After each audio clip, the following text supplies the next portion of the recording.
কি করছো তুমি? একটা ফুল দিবা আমাকে? কত করে এটা? ছেলেটা আর যাই হোক, যেভাবে তোকে প্রোটেক্ট করছে, আমার মনে হয় না এটা শুধু ডিউটির মধ্যে সীমাবদ্ধ।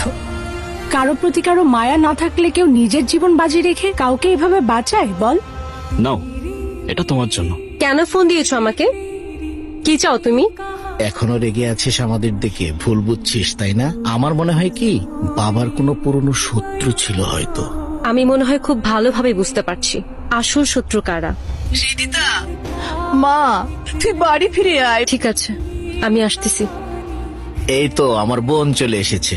তুই শুধু শুধু কিন্তু ভয় পাচ্ছিস।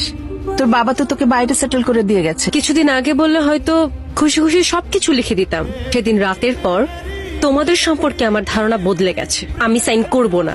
ভালোই ভালোই সাইন না করলে কিভাবে করাতে হয় সেটা আমার ভালোই জানা আছে। আর এক পাও সামনে না। কত টাকা দিয়েছে তোকে? দ্বিগুণ দিব। সরে যা এখান থেকে।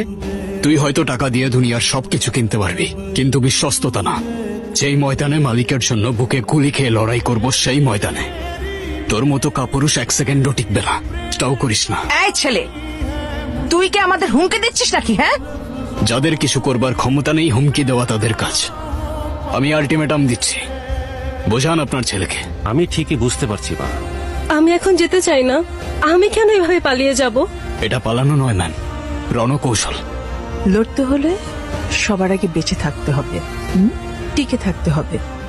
যদি তোমার বাবার সাথে কিছু হয়েই থাকে, আমি মনে করি তোমার জন্য না হলেও তোমার বাবার জন্য এখান থেকে চলে যাওয়া উচিত।